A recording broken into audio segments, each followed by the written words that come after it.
let's also welcome Mayuresh Joshi on the show right now.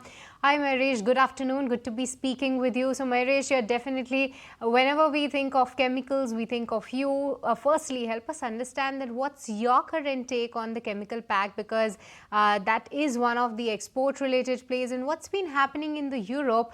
Give us some sense that what are you picking up within the chemical basket, as well as anything in particular that is looking interesting to you right now.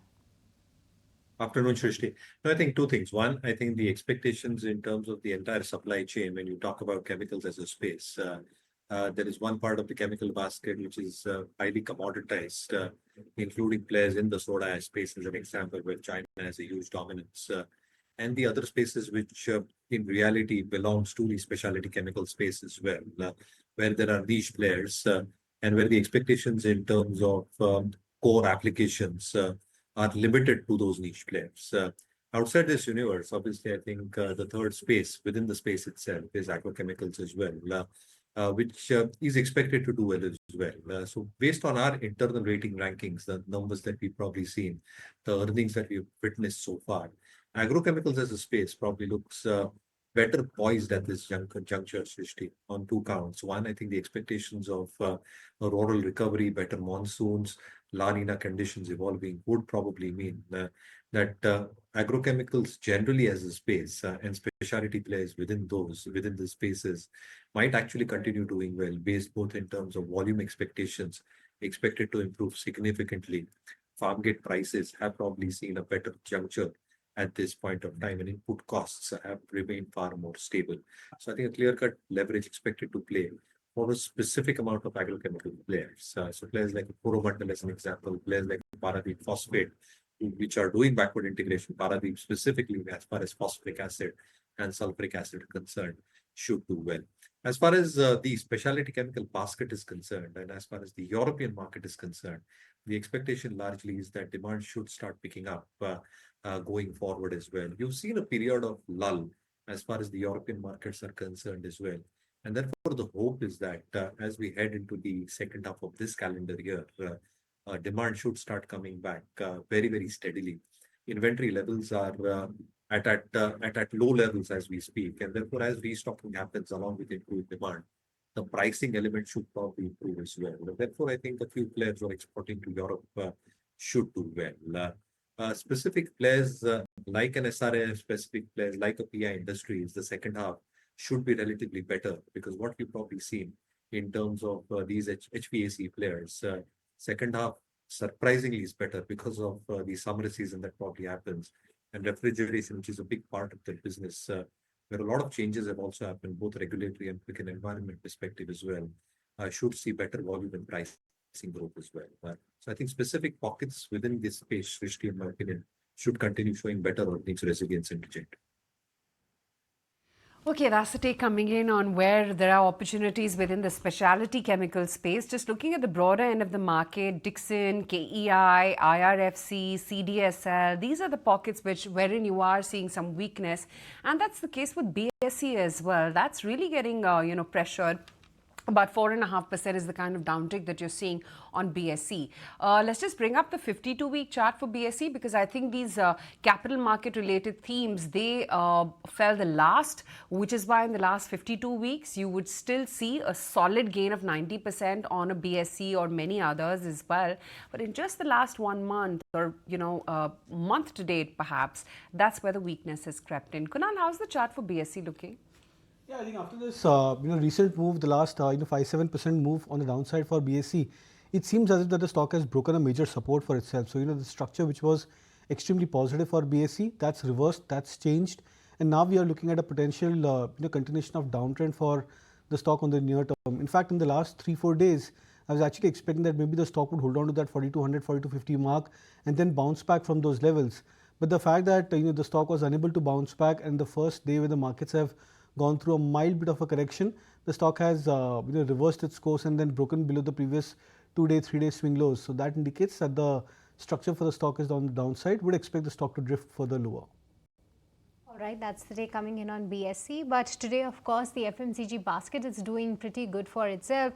And Naresh, any stock that is holding up for you right now, because it's stocks like Nestle, Hindustan Unilever, they are one of the top gainers in the Nifty 50 side, and even Britannia is showing some bit of a perk up. So, any stock within this basket that is looking attractive to you on the technical front? So that would be Godrej Consumer. That looks interesting. It's taken a large knock from 1500 plus levels down to 950,000. And this is the price where it was in 2023 as well as below the 2021 prices. And from here, the stock has started bouncing in the last two sessions. So that looks most interesting in terms of a structural move towards 1150, 1200 levels going forward. So Godrej Consumer would be the top pick in FMCG.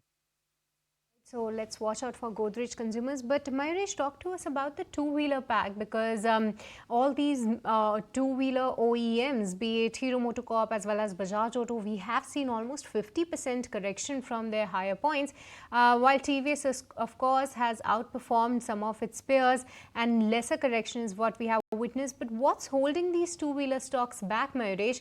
Give us some sense there, because when we compare the segmental performance expectation, then, well, of course, in comparison to passenger vehicle and two-wheelers, it's the two-wheelers that are expected to take the lead. But why are the stocks not doing well? I think two counts, Shrishti. I think one, I think in terms of the inventory push that has probably happened at the beginning of the festive season, you're probably seeing some element of inventory overhang happening at the dealer and the distributor end as well. And second, I think in terms of expectations of more launches expected to come through, as far as the electrical vehicle platforms are concerned for a whole host of two-wheeler players. I think there is expectation at what pricing will it come through. And there is competition coming through from the unlisted players as well, as far as this space is concerned. Having said that, I think the expectation is just put out in terms of some green shoots that you're seeing in rural economy and the rural discretionary spending per se. As things become more clear and as more improvement starts happening in this facet of the economy as well, I think a large part of the volume growth that probably gets driven through, specifically from rural and semi-urban areas, you should expect some element of pickup of demand expected to come through as we head into the first half of the next financial year. Obviously, tax cuts are probably going to aid sentimentally and to a certain extent from a volume perspective as well, as far as two-wheelers are concerned. And let's not forget that generally, as you head into the second half after an extremely good monsoon, which is expected this time around as well, the perk up that is probably seen historically in two-wheelers becomes even more evident. So the expectation again is largely getting built in because of La Nina conditions of a bountiful monsoon, which means a good Kharif season followed by a good Rabi season to come as well. Might mean that rural and semi-urban demand on the discretionary side comes back strongly. And therefore, two-wheelers, which have probably been languishing for a multitude of these factors, should start making a comeback. TVS has clearly outperformed Srishti, both in terms of volume, margins, and the numbers it has been posting. But in my opinion, I think as these factors start playing out, I think stocks like Hero, which have probably been languishing, might actually start making a comeback, and some element of re-rating might be expected. Right, okay, that's the take coming in on the two-wheeler pack. Let's get in some BTSD trades as well going, given that we're pretty much closing in at the low point of the day. Kunal, what's on your list? I'll go to sell ideas, expecting the markets to drift slightly lower over the next couple of days. So the first one is a sell on IRIDA. The stock confirming a breakdown below its previous major swing supports, just around that 145, 146 mark. So would look out for targets in the range of 136. Stop loss could be kept at 150. And Zomato is something which has started to give a breakdown yet again. It's a bearish flag formation on the daily charts, and stock confirming a break below the 220 levels. So would suggest a sell with a target of 205. Stop loss at 222. Right.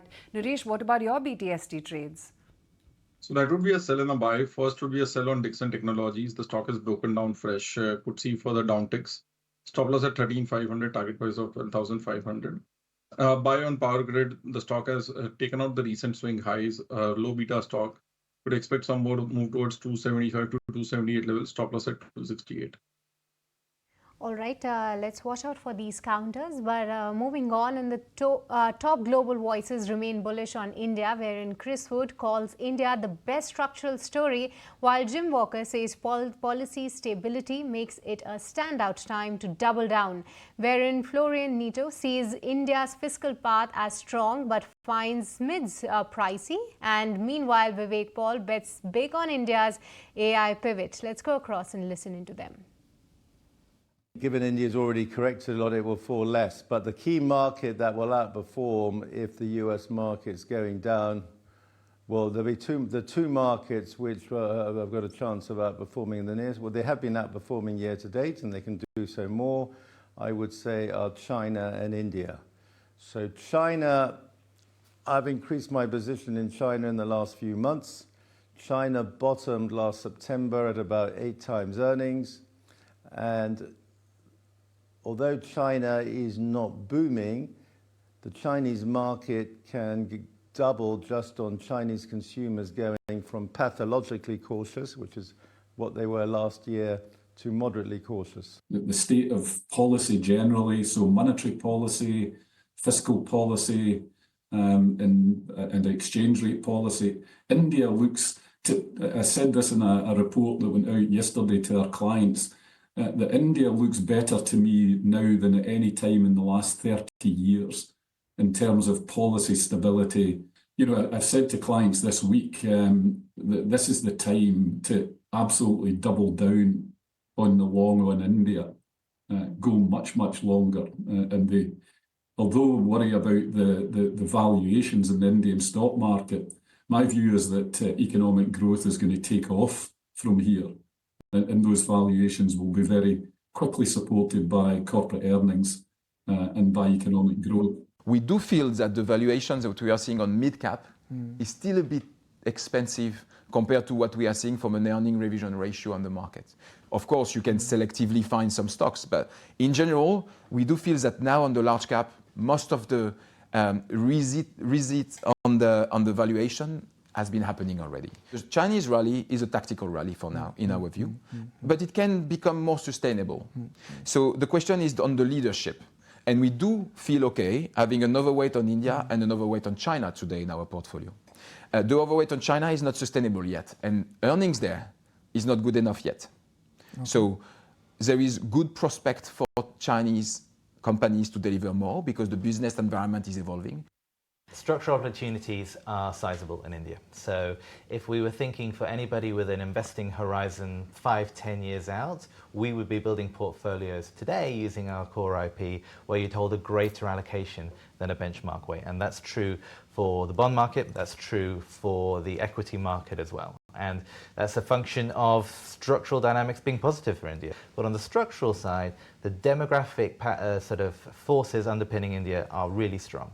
Most of the developed markets, China, are going to experience a shortfall in working age population over the coming 20 years. India's going to experience a big gain in working age population in the coming years. And you think about the geopolitical dynamics that we're in now, a multi-aligned country such as India is likely to benefit from that sort of environment more in the future. Right, okay, let's just bring up this chart of Reliance Industries and what it's done in the last 3 months or so. The stock will just come up for you on your screens. Today, of course, it's under pressure by about almost 1%.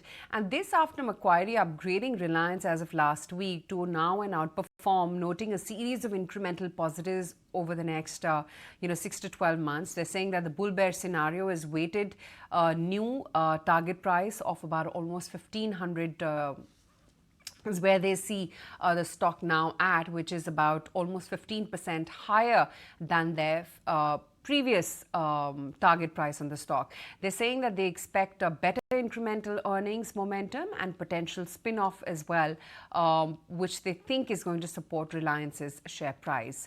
So that's their take on Reliance right now. And of course, there's a note coming in on Bharti as well, which we'll analyze in just a bit.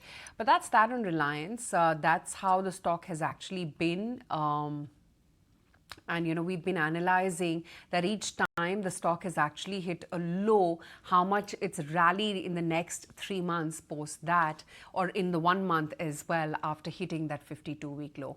Kunal, what's the chart reading for Reliance? Does it seem like it's bottomed out? Yeah, it seems like the worst for the stock is behind, because the last 4-5 days of participation, the 3 months of selling the stock had shown, and then the 6 months of major underperformance the stock had shown prior to that. So all three of the phases for the stock prices we typically look out for. First is a zone of underperformance, then is a zone where the stock price corrects, and then comes a major phase where the stock consolidates and then starts to look a lot more attractive. So in the last leg of this price correction for Reliance Industries, the stock fell from 1300 to almost 1150, 1160 thereabouts, and that's a very sharp cut for a larger cap heavyweight index name like Reliance Industries. And I believe so that those are the points where the stock gets into an extreme kind of a price action, that the risk reward starts to originate to be a lot more positive. Yes, in the last 3 days the momentum has been exceedingly high. The stock went up, I think, almost 100 points from 1160 thereabouts to 1250, 1260 plus mark. So it's bound to be that the stock may consolidate for the next couple of days. But I think largely this 1150, 60 mark for Reliance Industries should hold on to, and I believe that any dips, not closer to the 1160 mark, but I think even if it happens closer to 1200 levels for the stock price, should be taken as a good buying opportunity. Mayuresh, what triggers do you foresee that could act perhaps as catalysts for Reliance to move forward from this 52-week low? So, afternoon, Ash. I think 2-3 things. One, I think the retail businesses have been doing phenomenally well. So, I think any demerger news that the market is probably awaiting, whether it's the telecom operations or the retail operations per se, I think that might act as a trigger for the stock. The second element, obviously, is that within the core retail operations itself, you've already seen ARPU increases as far as telecom operations are concerned.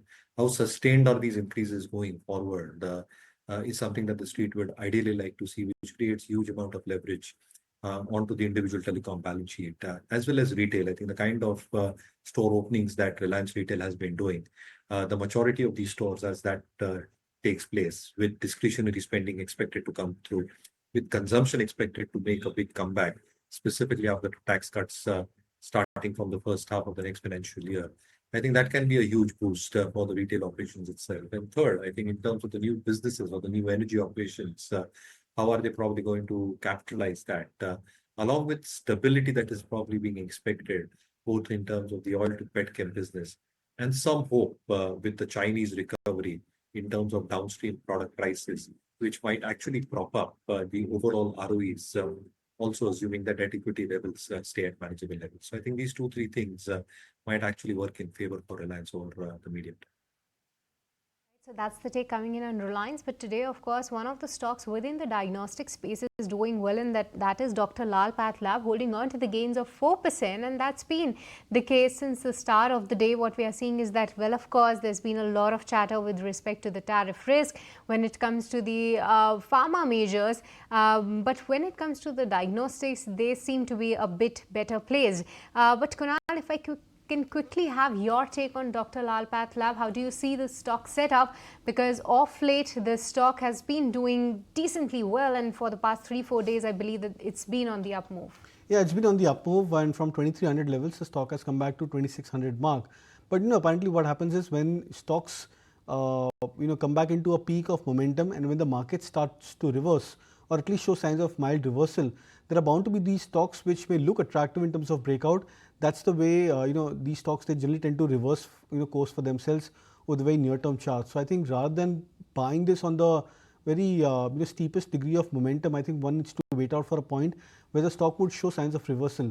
Typically we look out for the 3-day swing low as a good retest zone for stock prices. So in this case for Dr. Lal PathLabs, that comes to around 2480, 2490 mark for the stock. So I would probably look out for maybe a contra buy, not at current levels, but in case if there is a mild correction, the stock dips down to 2480, 90 mark.